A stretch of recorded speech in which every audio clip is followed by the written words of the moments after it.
Okay, good morning, good morning. Hello. How are you, scholars? Good morning. Okay, shall we start? I'm sorry for being late.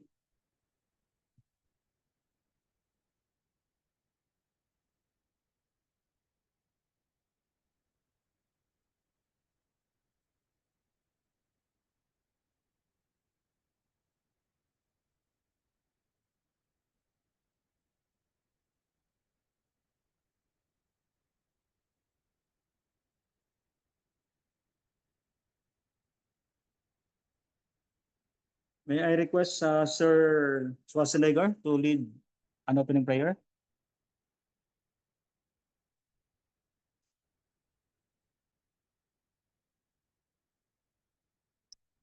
Sir Schwarzenegger?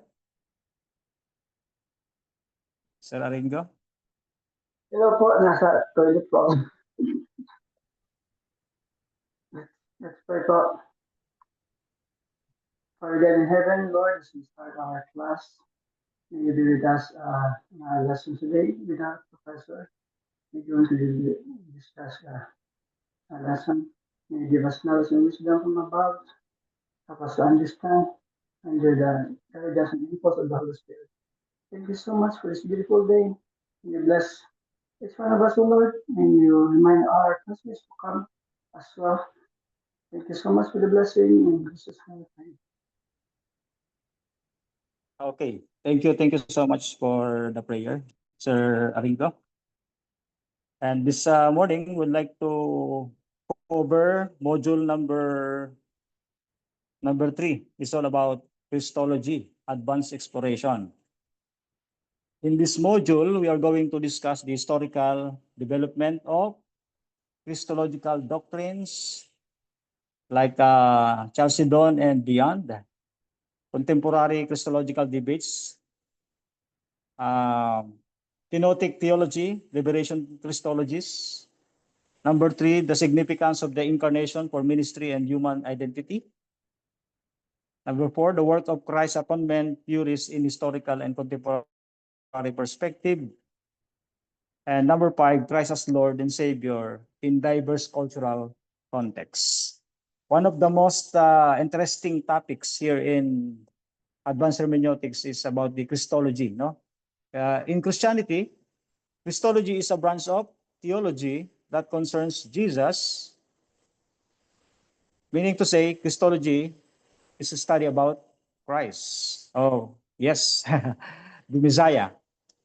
We have different denominations with different opinions on questions such as whether Jesus was human, divine, or both, dual nature. We as Adventists, we do believe that Jesus has two natures, human and divine. Okay? And as Messiah, what his role would be in the freeing of Jewish people from foreign rulers, or in the prophesied kingdom of God.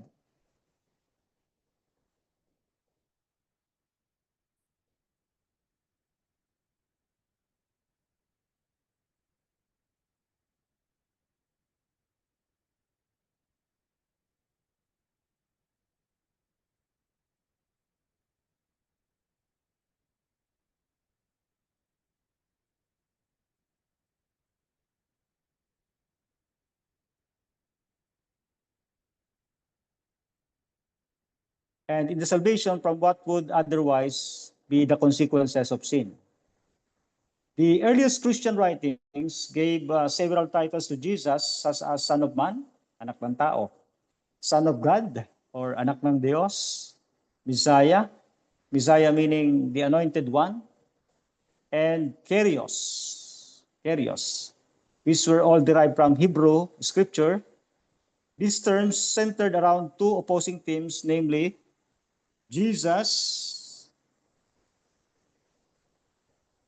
as a pre-existent figure who becomes human and then returns to God, versus adoptionism, meaning that Jesus was a human who was adopted by God as his baptism, crucifixion, or resurrection,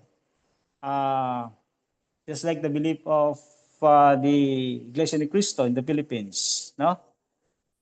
Prior to 2007, the scholarly consensus was that the divinity of Christ was a later development, though most scholars now argue that a high Christology existed prior to Apostle Paul. From the 2nd to 5th centuries, this is a history of the Christology. The relation of the human and divine nature of Christ was a major focus of debates in the early church and at the first several ecumenical councils. The Council of Chalcedon, for instance, in 451, issued a formulation of the hypostatic union of the two natures of Christ, one human and one divine, united with neither confusion nor division, affirmed by most of the major branches of Western Christianity and Eastern Orthodox, and rejected by the Oriental Orthodox churches, which subscribe to Miaphysitism, as articulated by Second Council of Ephesus, where it affirmed the First Council of Ephesus doctrine of one composite divine human nature after the union. So that is the Chalcedon history of Christology, no? Chalcedon version. Okay, next, the definition and approaches. Christology, from the Greek word Christos, meaning anointed one. Christ meaning anointed Doc, one o isa na pinahiran. excuse me. Yes po. Doc, pwede mo bang i-disable yung annotation for others? Yan sa screen, share screen mo, Doc. Para hindi sulat-sulatan ng iba yung share screen mo, Kaya Doc. nga. Wala Disable susulat mo eh. i-disable mo sa iba yung annotation, Doc. Stop share ko muna. Disable. Mag-share screen ka muna, Doc. Share screen. Okay. Doon share screen ka Share. muna, Doc. Tapos doon sa taas yung tabi ng kulay green, nakuha yung tatlong dot, mayroon doon pindot. Okay.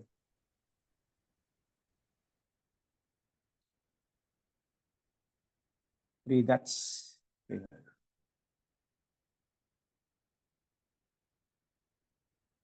More. Disable annotation for others. Yes, Doc. Okay na Yan po? po. Thank you so Yes, much. Doc. Thank you so much. Okay. Okay, let's continue. Ano po? Christos, from the Greek word, Christ, from the Greek word Christos, meaning the anointed one. Okay? Literally, the understanding of Christ is the study of the nature or person and work, his role in salvation of Jesus Christ. It studies Jesus Christ's humanity and divinity in the relationship between these two aspects, as well as the role he plays in salvation. So very important, it is very important to know the true nature of Christ with regards to our salvation.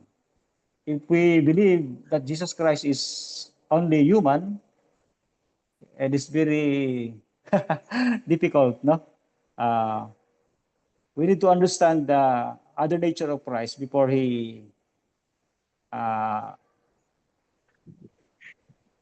before his birth, no? What we call in theology, the incarnation of Christ, the pre-existence of Christ. Pre-existence meaning he existed before he was born on earth. Okay? Theologians may take several different approaches to Christology. For example, Christology from above or high Christology emphasizes approaches that include aspects of divinity, such as titles like Lord and Son of God. These titles of the Jesus Christ or the Messiah is very important. to acknowledge that he is not just human, but the title Lord and Son of God is the title of the Anointed One. Meaning to say, he's not just human, but God. Okay? And the idea of the pre-existence of Christ as the Logos. Logos meaning the Word. No? Doon sa John chapter 1 verse 1, yung title doon na, yung term doon na Word. In the beginning, he was the Word. No? Meaning to say, he's the Logos. No? The Son of God. As expressed in the prologue to the Gospel of John, these approaches interpret the works of Christ in terms of his divinity. According to Panneberg's Christology from above, was far more common in the ancient church, beginning with Ignatius of Antioch and the 2nd century apologists.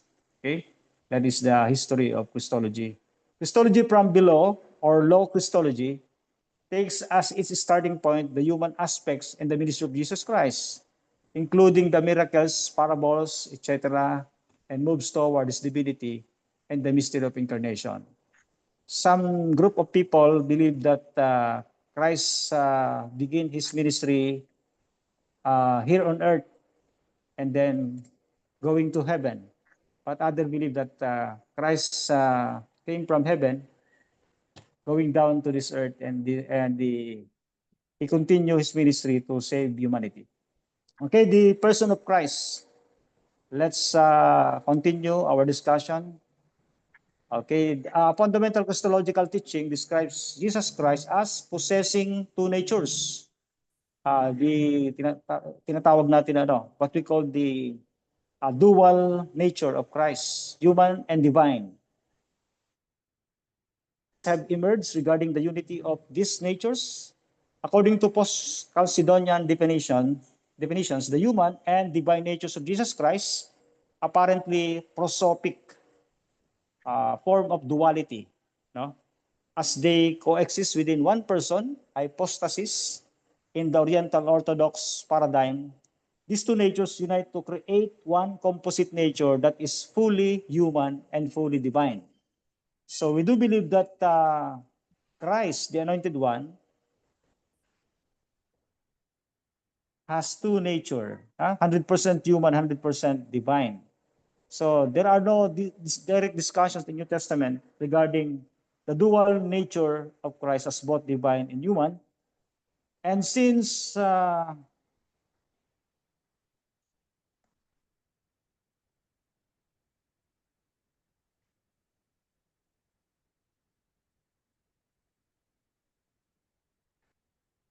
early days of Christianity, theologians have debated various approaches to the understanding of these natures, at times resulting in ecumenical councils in schism. Okay, nagkaroon ng confusion, no?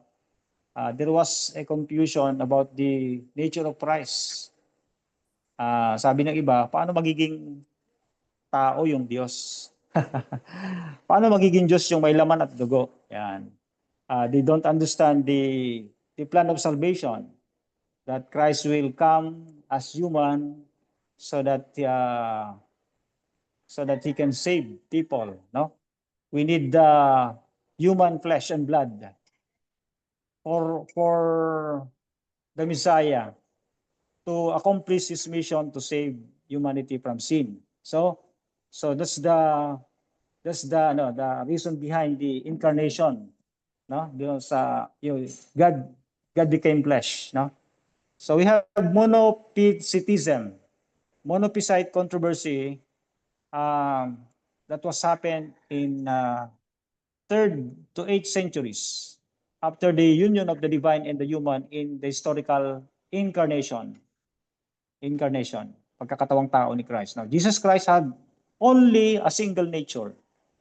The Council of Chalcedon and Third Council of Ephesus condemned monophysitism as heretical in 451 AD and 475 AD respectively.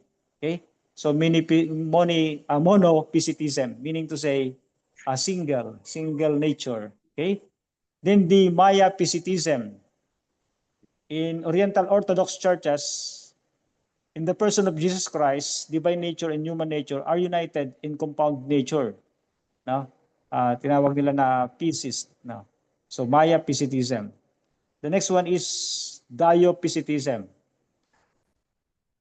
During the Eastern Orthodox Church, Catholic Church, Church of the East, Lutheranism, Anglicanism, and the Reformed churches, Christ maintained two natures, one divine and one human, after the incarnation articulated by Chalcedonian definition. So that is Diophysitism. Next, the Monarchism, including adoptionism and modalism. God as one, they believe that God is one as one in contrast to the doctrine of the Trinity, condemned as heretical in the patristic era but followed today by certain group of non-Trinitarianism or Trinitarianism. Okay, non-Trinitarians, I mean. Okay, so we have influential Christologies broadly condemned as heretical. It includes Docetism. During the 3rd and 4th centuries, claimed that human form of Jesus was mere semblance without any true reality. Semblance lang daw po ito. Just semblance, not true reality. Okay? We have Arianism. During 4th century, they viewed the divine nature of Jesus, the Son of God, as distinct and inferior to God the Father. Ito yung Arianism.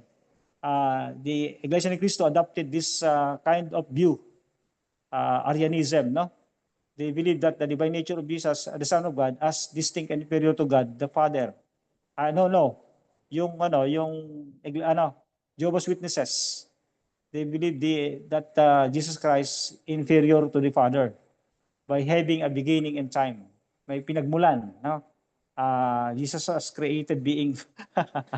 So next is Nestorianism. Happened during 5th century. Consider the two natures, human and divine, of Jesus Christ to subsist separately. Okay? So we have also monotheism. Monothelitism happened during 7th century. Considered Christ to have only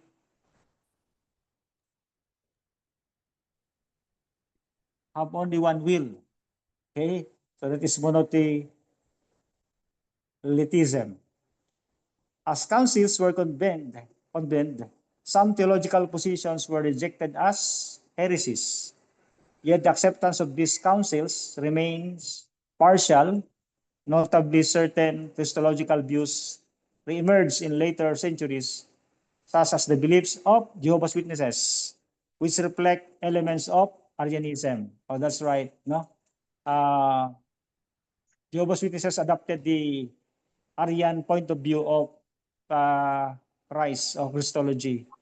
The Father is superior and the Son, Jesus Christ, inferior to the Father. Okay, next, the salvation point of view. Salvation in Christianity and atonement in Christianity. In Christian theology, atonement, o yung pagtubos, no? Pagtubos, is the method by which human beings can be reconciled to God through Christ's sacrificial suffering and death. Okay, that is in Christian theology. The atonement is the process of reconciliation from the wrath of the Father because of our sins. The process of atonement reconciled human to God again through the sacrificial suffering and death of our Lord Jesus Christ. So atonement is the forgiving or pardoning of sin in general and original sin. According to the Roman Catholic Church, we have original sin. Namana daw natin ito. Namana from Adam and Eve. Okay? Inherited from Adam and Eve according to the theology of Roman Catholicism. Particular through the suffering, death, and resurrection of Jesus, enabling the reconciliation between God and His creation. Due to the influence of Gustav Aulén in 1879 to 1978, whose book Christus Victor came out in English translation in 1931, the various theories of paradigmata of atonement are often grouped under the headings of the classical paradigm, the objective paradigm, and the subjective paradigm. So we have the classical paradigm, ransom theory of atonement, which teaches that the death of Christ was a ransom sacrifice. That's right. Usually said to have been paid. Yan. May mga iba rito parang na divert. Usually said to have been paid to Satan or to death itself. And some views paid to God the Father in satisfaction for the bondage and death on the souls of humanity as a result of inherited sin. According to Gustav Aulén, reinterpreted the ransom theory, calling it the Christus Victor doctrine, arguing that Christ's death was not a payment to the devil, but defeated the powers of evil which had held humankind in their dominion. So yun yung tinatawag natin na Christus Victor doctrine. Recapitulation theory, which says that Christ succeeded where Adam failed. Theosis or divinization is a corollary of the recapitulation. Okay? The objective paradigm. Let's proceed to the objective paradigm. Satisfaction theory of atonement developed the Anselm of Canterbury during 1033 to 1109, which teaches that Jesus Christ suffered crucifixion as a substitute for human sin. Tinatawag natin na ano yung tawag? Substitute. Vicarious death.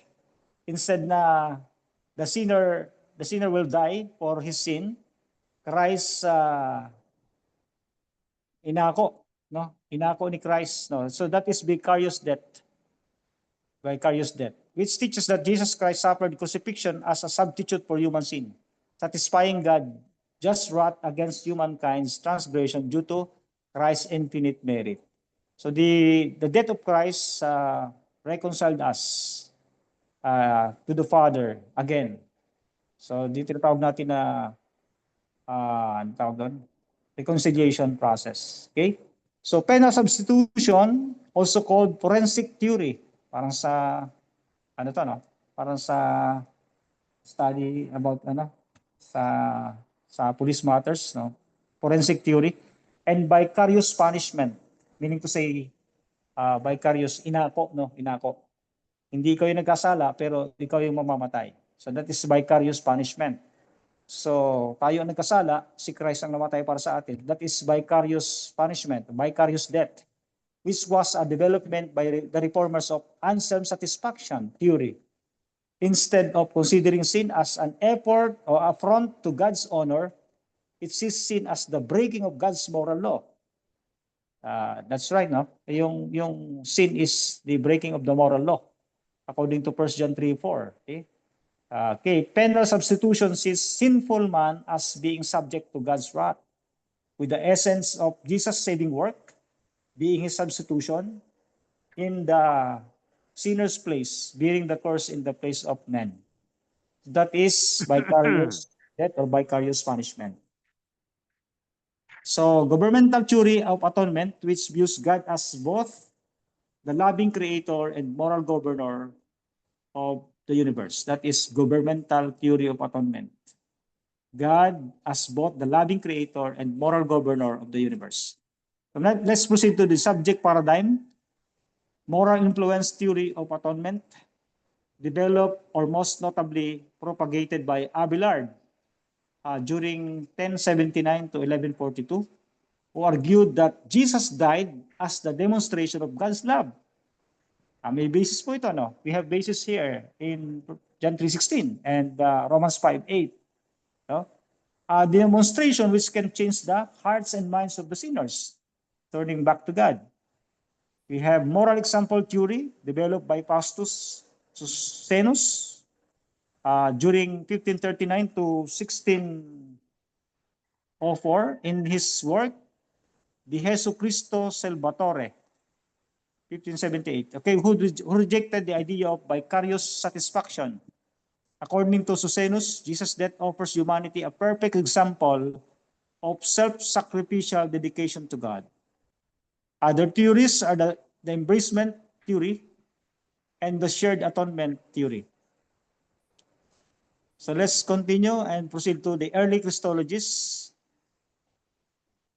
During first century, early notions of Christ, the earliest Christological reflections were shaped by both the Jewish background of the earliest Christians and by the Greek world of the Eastern Mediterranean in which they operated. The earliest Christian writings give several titles to Jesus such as Son of Man, Son of God, Messiah, and Kyrios, which were all derived from Hebrew scripture, okay, Christos. Okay, according to Matt Stephan and Hans J. Hellerbrand, until the middle of the 2nd century, such terms emphasize two themes: that of Jesus as a pre-existent figure who becomes human and then returns to God, and that of Jesus as a creator, a creature elected and adopted by God. The first theme makes use of concepts drawn from classical antiquity, whereas the second relies on concepts characteristic of ancient Jewish thought. The second theme subsequently became the basis of adoptionist Christology, which viewed Jesus' baptism as a crucial event in its adoption by God. So they believe that there's a part of Christ's earthly ministry which God the Father adopted him as his anointed one. Historically, in the Alexandrian school of thought, fashioned on the Gospel of John, Jesus Christ is the eternal Logos, who already possesses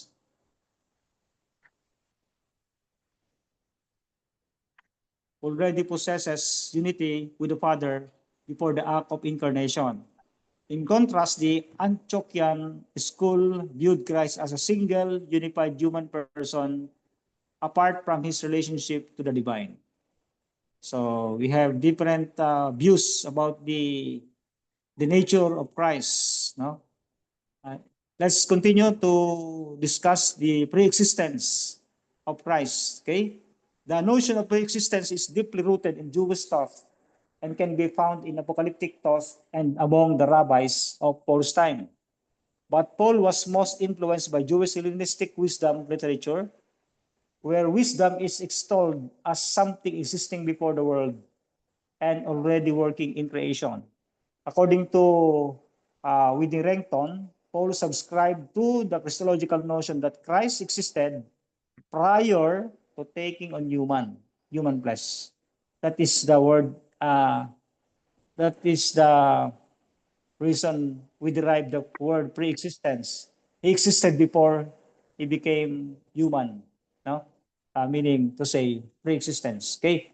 Founding the story of Christ on the story of divine wisdom. Then we have Kyrios. The title Kyrios for Jesus is central to the development of New Testament Christology. In the Septuagint, it translates the Tetragrammaton, the holy name of God. As such, it closely links Jesus with God. In the same way, a verse such as Matthew 28, verse 19, the name mentioned there, a singular name, the names of the Father, the name of the Father, the Son, and the Holy Spirit. And yung sinabing names of the Father, the Son, and the Holy Spirit. It denotes that it mentioned the three persons of the Godhead, but it mentions name, not names. No? Kyrios is also conjectured to be the Greek translation of Aramaic Mari, which in everyday Aramaic usage was a very respectful form of polite address, which means more than just teacher. Kyrios meaning not more than just teacher, one of the titles of Jesus Christ, as teacher, divine teacher. Okay? Uh, Mary expressed the relationship between Jesus and his disciples during his life. The Greek Kyrios came to represent his lordship over the world. So it's very important word, no? Kyrios. The early Christian placed Kyrios as the center of their understanding, and from that center attempted to understand the other issues related to the Christian mysteries.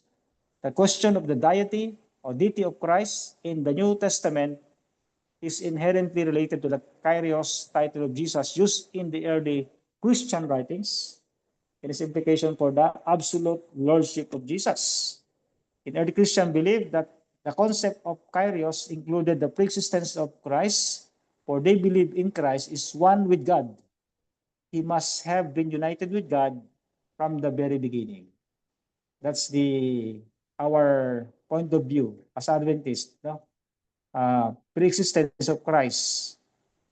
He existed before he came to this earth. Then next, development of low Christology and high Christology.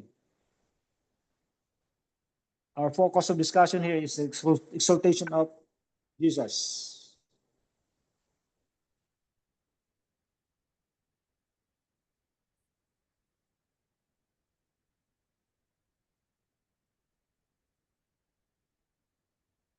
Two fundamentally different Christologies developed in the early church, namely a low or adoptionist Christology and a high or incarnation Christology.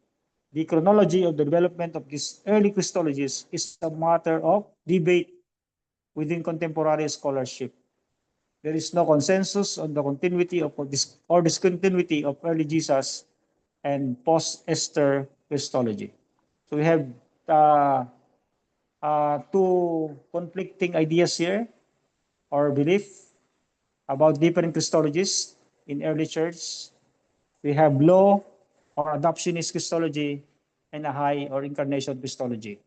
So yung low Christology, adoptionist, dito lang naging Christ, si Jesus Christ sa lupa nung pinanganak siya at sa kanyang ministry. Pero yung high Christology, incarnation Christology, doon sa tinatawag natin na pre-existence of Christ. Okay? Meron na siyang, umiiral na siya, nandun na siya. He existed before he was born on earth. Okay? So that is low adoptionist Christology and high or incarnation Christology. Next, the low Christology or adoptionist Christology is the belief that God exalted Jesus to be his son by raising him from the dead. Oh, dun lang ano. Okay, thereby raising him to divine status. From the resurrection of Jesus Christ, they believe that the Father, God the Father, exalted Jesus during that time when he raised him from the dead during the resurrection.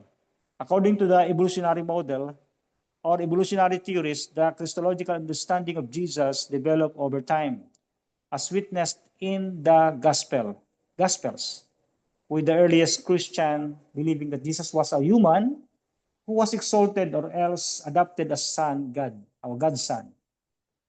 When he was resurrected, later beliefs shifted the exaltation to his baptism, okay, where subsequently to the idea of his pre-existence as witnessed in the Gospel of John. This evolutionary model was proposed by proponents of the religion, okay, especially Wilhelm Bousset's influential Kairos Christos in 1913. This evolutionary model was very influential and the low Christology has long been regarded as the oldest Christology. We already reached our time, 10 o'clock. May I ask if the next professor is still here? Nandito na po ba ating next professor?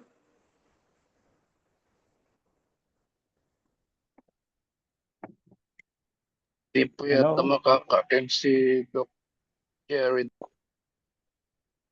Si Dr. Terry po, hindi siya available. Can we continue our discussion so that we can cover the missing time natin? Is it okay to you?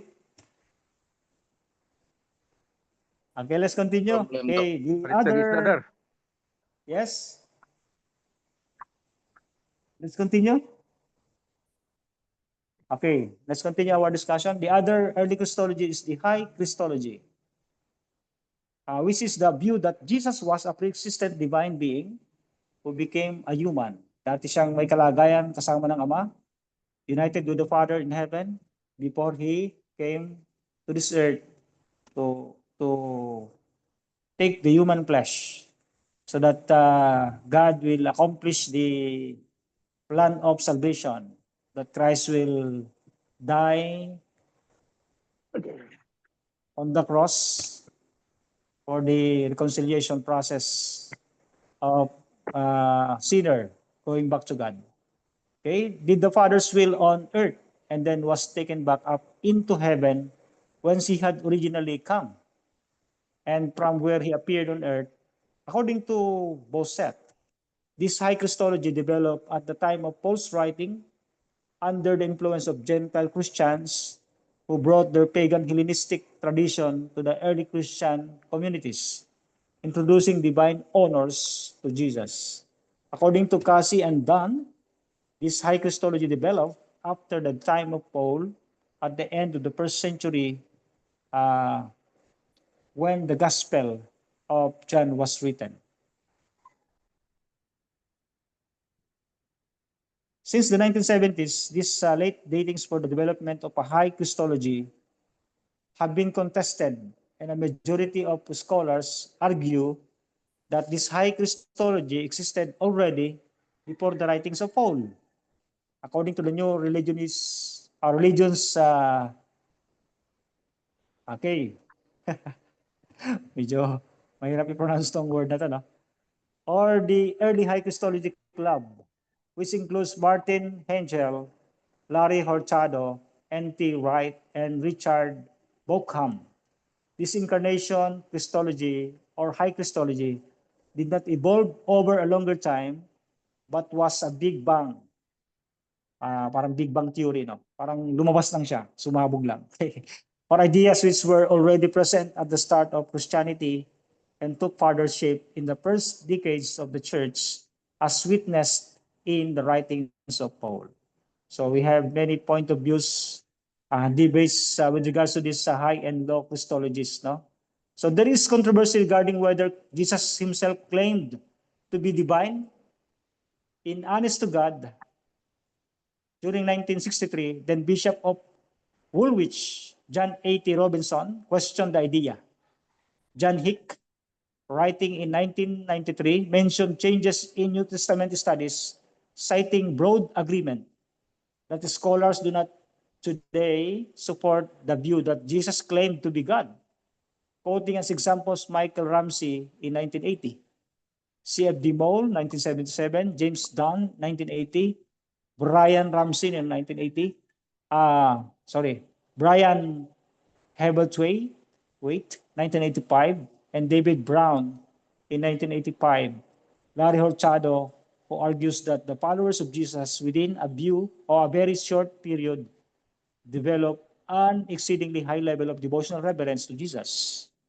According to Jared Lodiman, the broad consensus among modern New Testament scholars is that the proclamation of the divinity of Jesus was a development within the earliest Christian communities.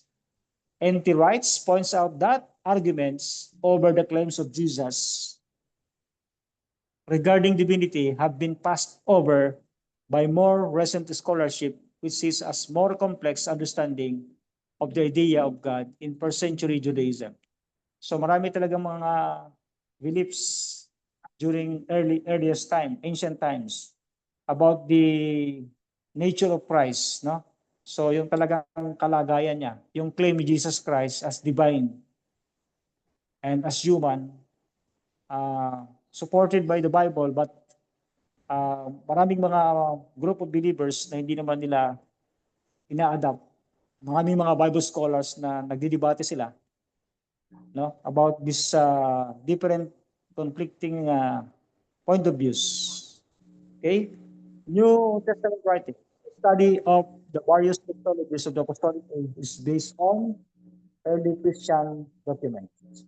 Now let's proceed to the New Testament writings to discover the history of the Christology, of the study about our Lord Jesus Christ. According to Paul, Saint Paul delivering the Areopagus sermon in Athens by Raphael in 1515. The oldest Christian sources are the writings of Paul. According to the Atomos scholars, the central Christology of Paul conveys the notion of Christ's pre-existence. Paul emphasizes that Christ existed before he came to this earth. No, although this is disputed by a minority of scholars, and identification of Christ as Kyrios, both notions like existed before him, in the early Christian communities, and Paul deepened them and used them for preaching in the Hellenistic communities. So that is the oldest Christian sources. In the writings of Paul. What exactly Paul believed about the nature of Jesus cannot be determined decisively. In Philippians chapter 2, Paul possibly implies that Jesus was pre-existent and came to earth by taking the form of a servant. We're going to take a look or to read the passage in Philippians chapter 2, verses 5 to 8. Paul possibly implies that Jesus was pre-existent and came to earth, by taking the form of a servant, being made in human likeness. This sounds like an incarnation Christology. So ito yung mabigat na passage, no? Ito yung very convincing passage about the incarnation of Christ, no? Itong Ephesians chapter 2. Okay? Although this interpretation has been disputed by few scholars in Romans 1:4, however, Paul states that Jesus was declared with power to be the Son of God by His resurrection from the dead. So meron din kasing passage na kasabi na doon lamang, parang ito yung tinatawag natin na adoption Christology, no? Na doon lamang nagkaroon ng power, parang na-anoint o na-select si Christ as Son of God nung after His resurrection, according to Romans 1:4. Meron pa nagsasabi na yung adoption ni Jesus Christ ay doon sa during the baptism, di ba? Nung kinonfirm ng God the Father, this is my beloved Son. So doon lamang daw po. Okay. So may maraming iba't ibang point of view dito. Okay? So which sounds like adoptionistic Christology, where Jesus was a human being who was adopted after his death. Pero naman ganyan, no? After his death, after his resurrection, after his baptism, yung tinatawag nating adoptionistic Christology. So we have different views with regards to Christology. Different views would be debated for centuries by Christians and finally settled on the idea that he was both fully human and fully divine by the middle of the 5th century. So, inadapt na po yung dual nature of Christ during the 5th century in the Council of Ephesus. So, Christ was fully divine and fully human. Paul's thoughts on Jesus' teaching versus his nature and being are more defined in that Paul believed Jesus was sent as an atonement for the sins of everyone. So yun na nga po, yung incarnation, the purpose of incarnation is reconciliation to God, no? Okay, to restore the lost image of God in human because of sin. Okay, the Pauline epistles use Kyrios to identify Jesus almost 230 times and express that the theme that the true mark of a Christian is the confession of Jesus as the true Lord. Okay, Paul viewed the superiority of the Christian revelation over all other divine manifestations as a consequence of the fact that Christ is the Son of God. So very clear, no? So yung sa mga sulat ni Pablo in Paul letters in epistles, the word Kyrios is to identify Jesus in 230 times mentioned in New Testament that Jesus Christ is the true Lord. The Pauline epistles also advance the cosmic Christology. So we have also cosmic Christology later developed in the Gospel of John, elaborating the cosmic implications of Jesus' existence as the Son of God. Therefore, if anyone is in Christ, according to Paul, he is a new creation. The old has passed away. Behold, the new has come. In the epistles to the Colossians, which purports to be written by Paul, though this is disputed, relevant claims are made. Through him, God was pleased to reconcile to himself all things. Pinanumbalik, pinanauli sa Diyos ang lahat ng bagay, whether on earth or in heaven. He is the image of the invisible God, the firstborn of all creation. Itong text na ito ginagamit ng mga Jehovah's Witnesses to prove that Jesus Christ was the firstborn of all creation. To prove that Christ is just a created being. Okay, ginagamit nila itong text na ito, the firstborn of all creation. Okay, next, let's proceed to the gospel. Gospel, okay? The four evangelists by Peter Southman in 17th century. The synoptic gospels date from after the writings of Paul. They provide episodes from the life of Jesus and some of his works. But the authors of the New Testament show little interest in an absolute chronology of Jesus or in synchronizing the episodes of his life. And as in John 21 verse 25, the Gospels do not claim to be an exhausted list of his works. Sinasabi doon na kung isusulat natin lahat ng mga ginawa ni Christ ay hindi magkakasya sa buong sanlibutan. Okay? Christologies that can be gleaned from the three synoptic Gospels emphasize the humanity of Jesus, his sayings, his parables, and his miracles. The Gospel of John provides a different perspective that focuses on his divinity. If we are going to study one of the Gospel books, like the book of John, we will discover that John, the apostle, focuses on the divinity of Christ. The first 14 verses of the Gospel of John are devoted to the divinity of Jesus as the Logos, the Word, usually translated as the Word, along with his pre-existence. And they emphasize the cosmic significance of Christ. For example, all things were made through him. So it emphasizes that the Logos, the Christ of the book of John, is not just human, but he is the creator. And without him was not anything made that was made. Yes, scholars, our Lord Jesus Christ is not just became human, but in his pre-existence, he created all things, and without him was not anything made. He was the main promoter, main agent of creation. Okay? So in the context of these verses, the Word made flesh is identical with the Word who was in the beginning with God, being exegetically equated with Jesus. So very clear in the book of John, it is very clear that Christ is our Lord and Creator. Controversies and ecumenical councils during 2nd to 8th century. We have first 7 ecumenical councils. Post-apostolic controversies following the apostolic age from the 2nd century onwards. A number of controversies developed about how the human and divine are related with the person of Jesus Christ.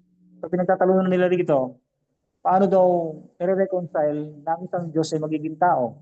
Paano i-reconcile na ang Diyos ay tao? Dahil may mga text din na ako ay nagkasabing Jesus Christ mentioned himself as a man. Ako'y tao. Okay. As the 2nd century, a number of different and opposing approaches developed among various groups in contrast to prevailing monoprosopic views on the person of Christ. Alternative diaprosopic notions were also promoted by some theologians. Mono meaning single or one, and dio means two, no? Diaprosopic notions. So, meaning multiple. Okay. By some theologians, but such views were rejected by the ecumenical councils. For example, Arianism did not endorse divinity. They also believed in the humanity of Christ, like the Iglesia ni Cristo. Arianism argued Jesus was an ordinary mortal, like the belief of the Islam. Christ is not Lord and God, but is a human and a prophet, inferior to Muhammad. While Gnosticism held docetic views, which argued Christ was a spiritual being who only appeared to have a physical body. Ito yung Gnosticism. Christ was a spiritual being who only appeared to have a physical body. So the resulting tensions led to a schism within the church in the 2nd and 3rd centuries. Parang nagkaroon ng confusion. And ecumenical councils were convened in the 4th and 5th centuries to deal with the issues. Nagkaroon kasi ng mga confusions kung ano ba talaga ang dapat nilang i-adapt na paniniwala. Although some of the debates may seem to various modern students to be over at theological iota, they took place in controversial political circumstances, reflecting the relations of temporal powers and divine authority, and certainly resulted in schism. So, confusion, no? Among others that separated the Church of the East from the Church of the Roman Empire. So, yung schism, parang confusion dahil sa mga conflicting beliefs and point of view about the nature of Christ. Now, let's proceed to the First Council of Nicaea. In 325 AD, the First Council of Constantinople in 381 AD. In 325, the First Council of Nicaea defined the person of the God and the relationship with one another. Decisions which were ratified at the First Council of Constantinople in 381. The language used was that one God exists in three persons. The belief, about the Trinity, Father, Son, and the Holy Spirit. In particular, it was affirmed that the Son was homoousios, or the same being of the Father. The Nicene Creed declared the full divinity and full humanity of Jesus. So yung same being, ito yung inadapt naman ng oneness. Yung mga evangelical, they believe that the Father and the Son are the same being. No? Sabi nila yung Father, nung i-declare na ang plan of salvation, nag-incarnate. The Father incarnated and became Son. Yun ang kanilang belief. And the Holy Spirit is not a person, but it's a power of God. So the Nicene Creed declared the full divinity and full humanity of Jesus. The Nicene point, okay? After First Council of Nicaea in 325, the Logos and the second person of the Trinity, other than Jesus Christ, were being used interchangeably. So Logos and the second person of the Trinity, other than Jesus Christ, they use it interchangeably. So pag ginamit nila yung word the Logos, if they use the word Logos, it pertaining to Jesus Christ, the second person of the Trinity. Okay, next. The First Council of Ephesus in 431. In 431, the First Council of Ephesus was initially called to address the views of Nestorius on Mariology, meaning study of. But the problem was extended to Christology, and schism followed. Nagkaroon naman ng pagkatalo and confusion and debate, no? The 431 council was called because in defense of his royal priest Anastasius, Nestorius had prepared that little Christokos, Christ bearer, Christokos means Christ bearer, be used over Theotokos, meaning God bearer, for Mary, and later contradicted Proclus during a sermon in Constantinople. Pope Celestine I, who was already upset with Nestorius due to other matters, wrote about this to Cyril of Alexandria, orchestrated the council. During the council, Nestorius defended his position by arguing that there are two distinct and separate natures of Christ, one human and the other divine. Hence, Mary gave birth only to the human nature, suggesting that the title Theotokos, God-bearer, is insufficient to fully describe the incarnation. So dito nagsimula yung Mariology. Tawag natin na believe about Mary.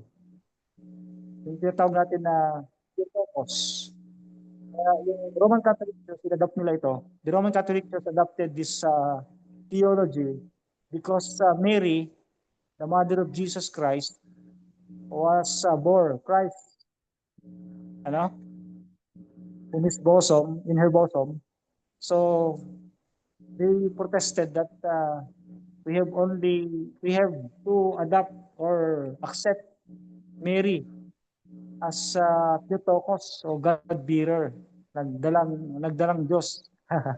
Hindi naman pwedeng sabihin nagdalang Diyos, kaya kasi sinabing tao si Jesus Christ kasi ang nagdala sa kanya ay tao. Kaya yung Mariology, tinuturo ko nila that will be worship also, because of the word Theotokos is the bearer of God, the Son. Okay, next, Theotokos, God bearer, is sufficient to fully describe the incarnation, as it does not encompass Christ's humanity. The debate about the single or dual nature of Christ is ensued in Ephesus. The first council of Ephesus debated Miaphysitism, meaning two natures united as one after the hypostatic union. So very, okay, versus Diophysitism, consisting natures after the hypostatic union, versus monophysitism, only one nature. So monophysitism ay only one nature. Diophysitism, consisting nature after the hypostatic union. Ang Miaphysitism, two natures united as one after the hypostatic union. Okay. From the Christological viewpoint, the council adopted Maya pieces, but being made one. Council of Ephesus, Ephesus, of Cyril, one nature of the Word of God incarnate. Okay, Maya pieces to Theo Logo, si Salcome, Comene. Ito yung sana, okay? Sa original biblical language. In 451, the Council of Chalcedon affirmed Diophysitism. The Orthodox rejected and subsequent councils and continued to consider themselves as Miaphysite according to the faith put forth at the Councils of Nicaea and Ephesus. The council also confirmed the Theotokos title and excommunicated Nestorius. Pinarusahan ni Nestorius. Let's proceed to the Council of Chalcedon in 451. Christological spectrum during the 5th to 7th centuries, showing the views of the Church of the East, like the Eastern Orthodox and Catholic churches, and the Miaphysite churches.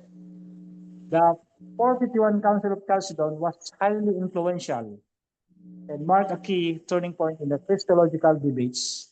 It is the last council which many Lutherans, Anglicans, and other Protestants consider ecumenical. Sumarib na sila. Okay? yung ecumenical movements, they are planning to unite all churches. The Council of Chalcedon fully promulgated the Western Diophysites, understanding put forth by Pope Leo I of Rome and the hypostatic union, the proposition that Christ has one human nature, thesis, and one divine nature, thesis, is distinct and complete, and united with neither confusion nor division.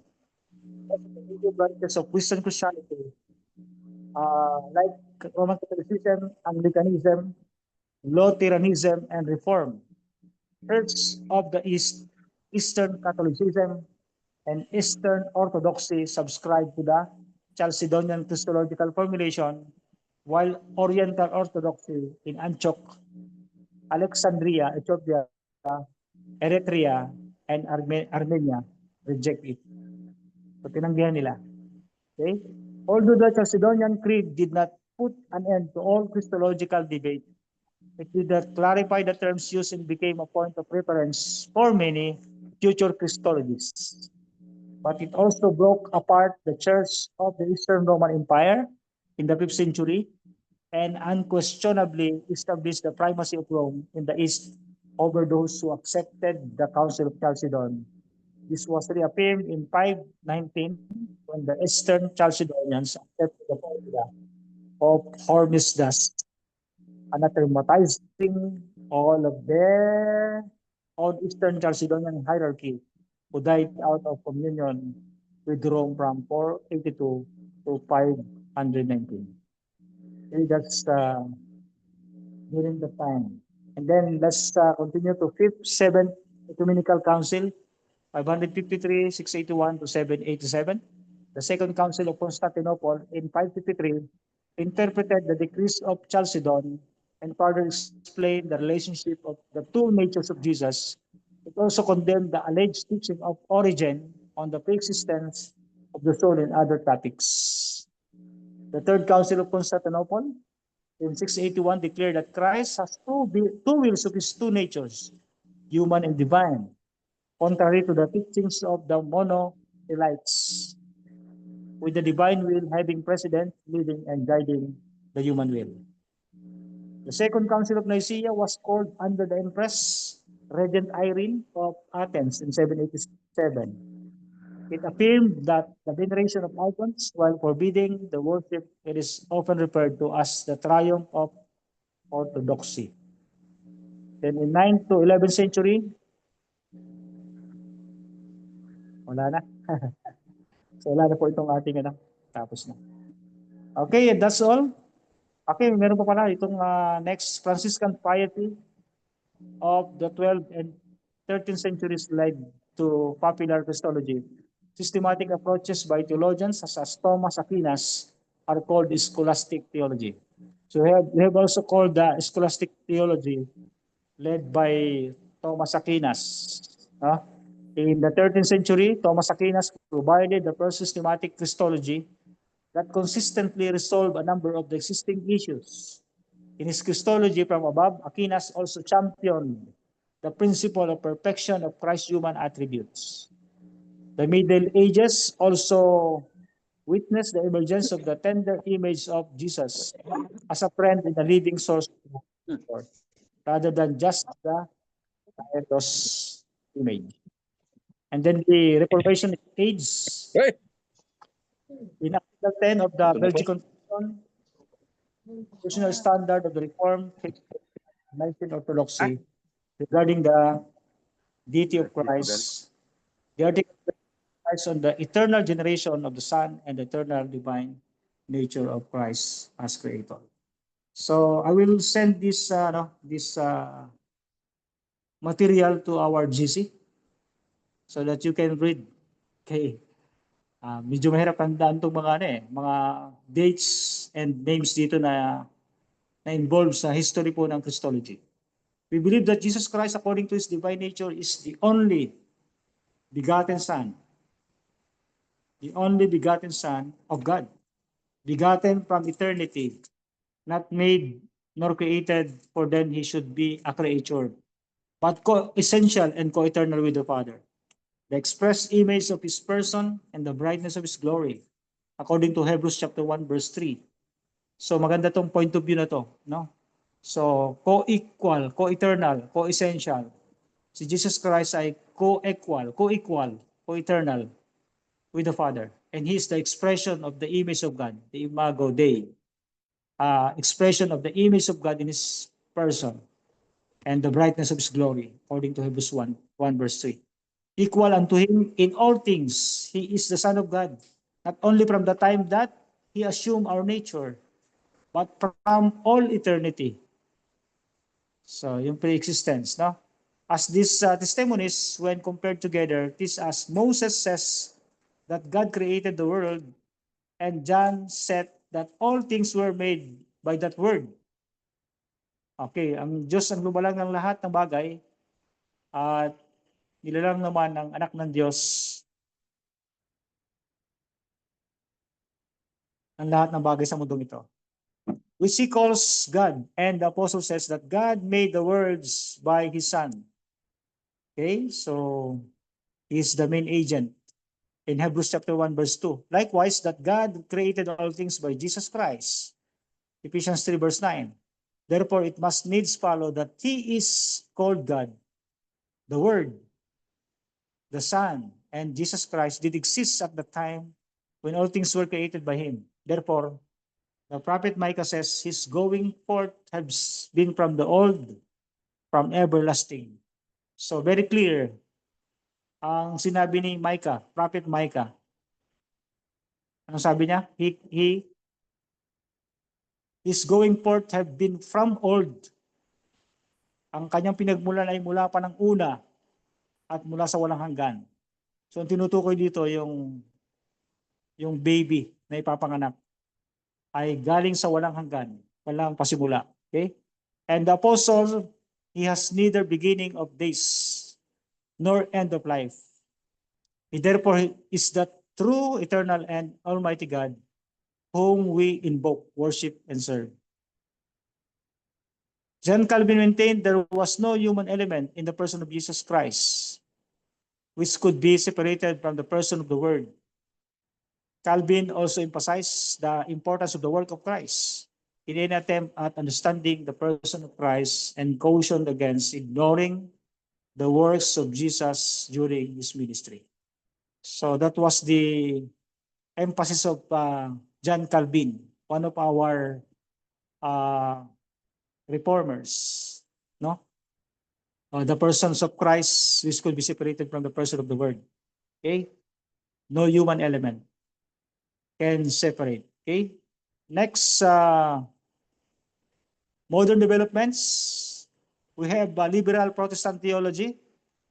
The 19th century saw the rise of liberal Protestant theology, which questioned the dogmatic foundations of Christianity and approached the Bible with critical historical tools. The divinity of Jesus became of less emphasis of importance and was replaced with focus on the ethical aspects of his teachings. Ito na, yung sa liberal Protestant theology, may mga pumasok na mga, they focus not the divinity of Jesus, but their emphasis was on the ethical aspects of his teachings rather than his nature of his divinity. Okay, let's continue and discover the Roman Catholicism point of view about this Christology. Catholic theologian Karl Rahner sees the purpose of modern Christology as to formulate the Christian belief that God became man and that God made man is the individual Jesus Christ, in a manner that this statement can be understood consistently without the confusions of past debates and mythologies.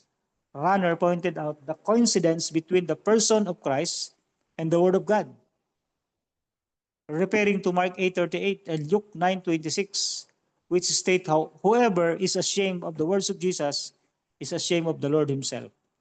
So ito naman yung sa Catholic point of view ni Karl Rahner.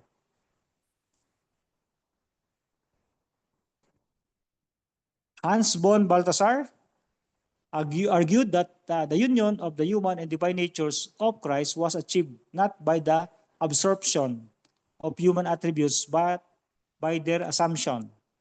Thus, in his view, the divine nature of Christ was not affected by the human attributes and remained forever divine.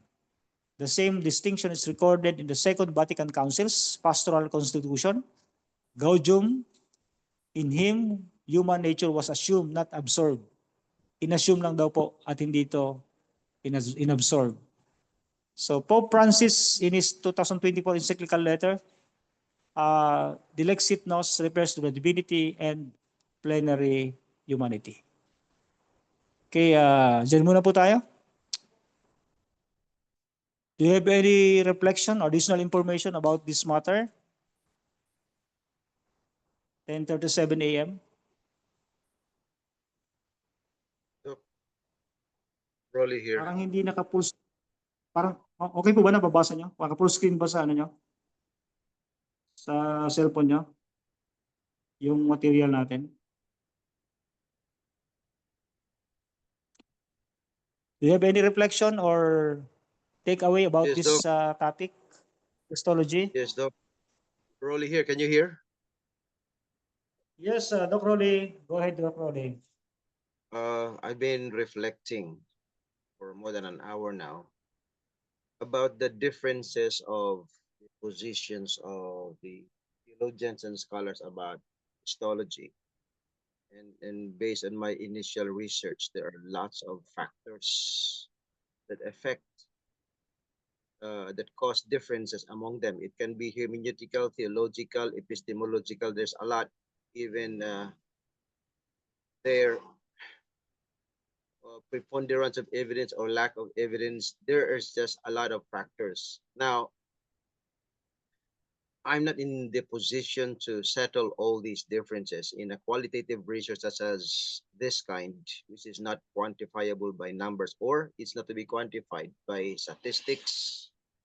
Scholars tend to validate someone's position either by the method, assumptions, in a methodical type, or even the like reference. Most scholars refer to what others say, like, okay, the scholars say about that one. Now, my issue is more on the exercise of theological, which is a bit different when you study the biblical studies way. The biblical studies way is, especially if we are in the area of lower criticism, not the higher criticism. The higher criticism is historical critical.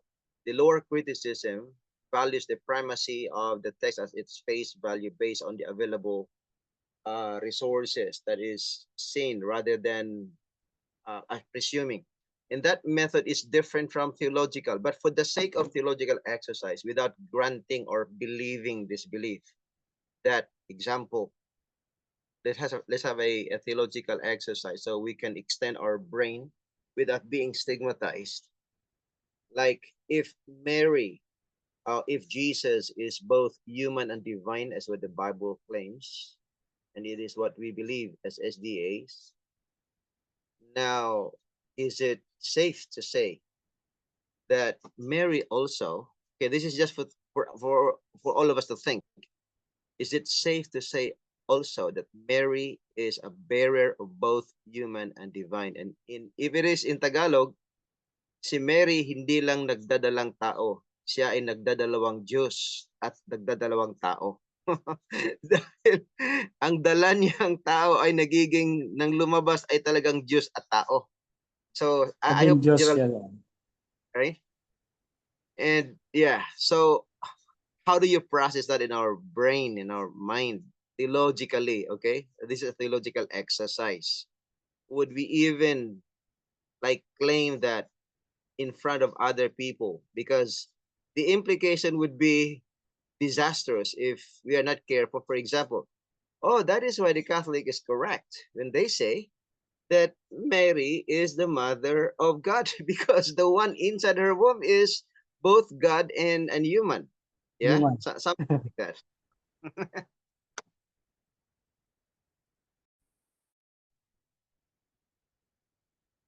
Go ahead, Doc, go ahead. It's something for us to explore theologically. If we can exercise our mind without being ashamed or shy, like if we explore one or the other, yeah, uh, it will give us some exploration on what are the basis of our arguments when we say Mary is the bearer of human being only, which is not exactly correct. And we say Mary is nagdadalang Diyos only, then it's not exactly correct. And if we say, well, Mary is a bearer of both human and divine, because yeah, this is the backing, the theological construction by Dr. What is this before? The one at AUP, the president. Uh, and he said, I forgot the name. It's the tip of my tongue. He said, well, when you claim something, there's a backing. Frank? That uh, I forgot Dr. his Frank? name. Iya ba? Iya Uh, ba? yes, Gayuva. Gayuva. He said in our theological construction, there should be a backing why you claim such a proposition. Okay, so this would be the proposition. If since Mary is pregnant of someone who is special like this, and uh, she is a bearer of both human and divine, the backing would be like, because Jesus, as the son of Mary, is both human and divine. Okay, so can we extend our theological thinking and process our brain?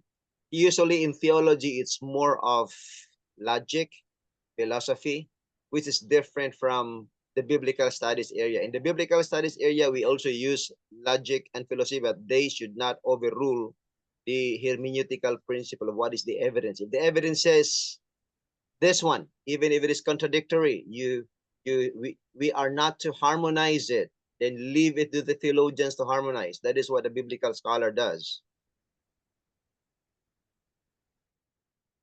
Ah,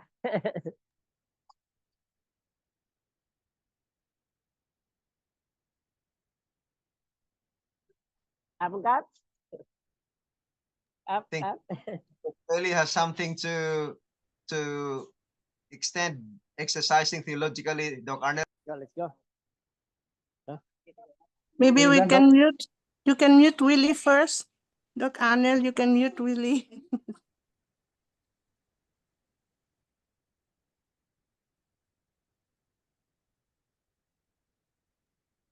Doc, can I say something about are the you done? question of Are you done, Doc? Doc Rowley?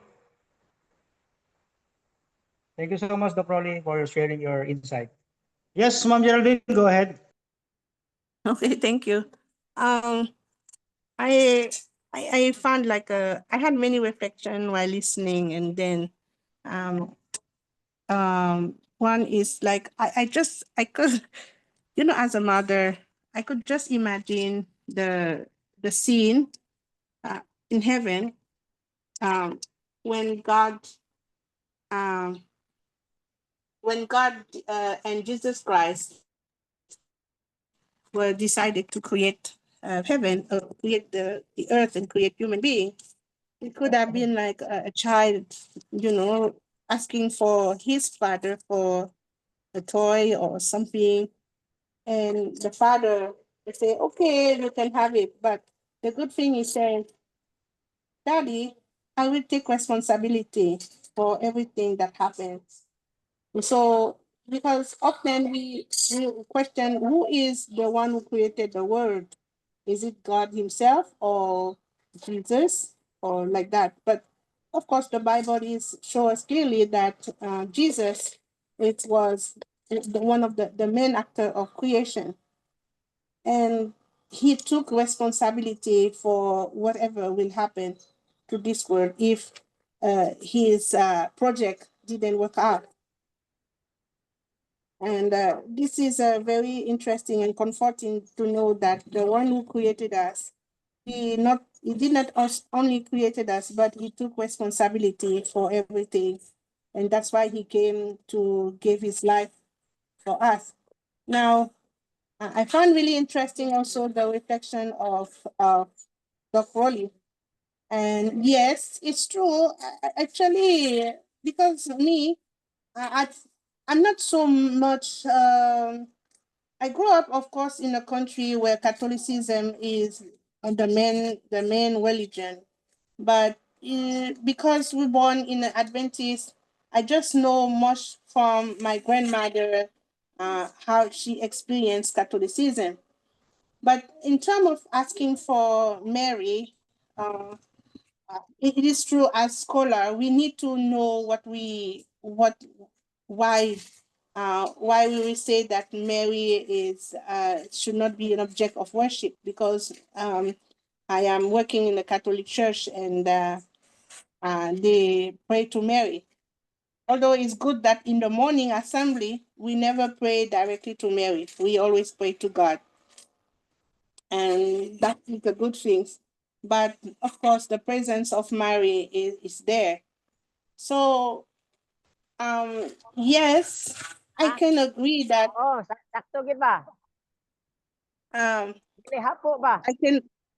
Okay, Doc Arnel, maybe you can mute Willie. You as a I can agree that Mary is both carrying human and divine, but she is just an instrument, and the Bible doesn't say anywhere that she needed to be anything special needed to be done about the fact that she is the carrier. She's just an instrument, the chosen instrument, because of course, because she had found favor in the sight of God, um, because of many aspects of her life. So she was chosen, but it should not be the focus. Uh, I believe.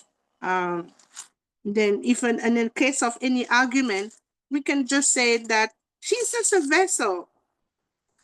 We don't worship the vessel. We don't worship the carrier. There are different kind of vessels. There are vessels that carry life, or even carry dead people, or So the fact that she was chosen as a vessel doesn't make her anything more special than what the Bible says, that she was chosen to be the mother of Jesus. Um and the focus should not be on Mary, and we all know that. I just want to contribute to what Dr. Wally says. The focus should not be on the vessel, but on what she carried, and which is the Son of God. And yes, he was human and divine, but doesn't make Mary any more divine or something like that. That's my opinion. Thank you. I'm Okay, done. thank you so much. Thank you so much, Ma'am Geraldine. It's very nice a reflection. Okay, anybody?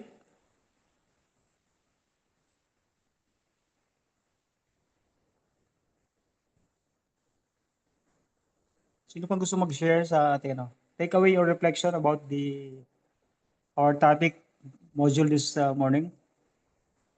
Christology.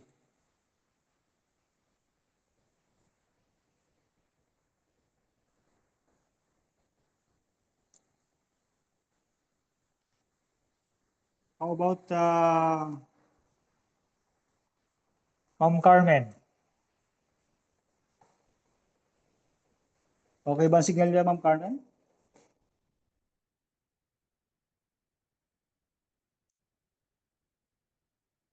Sir Schwarzenegger.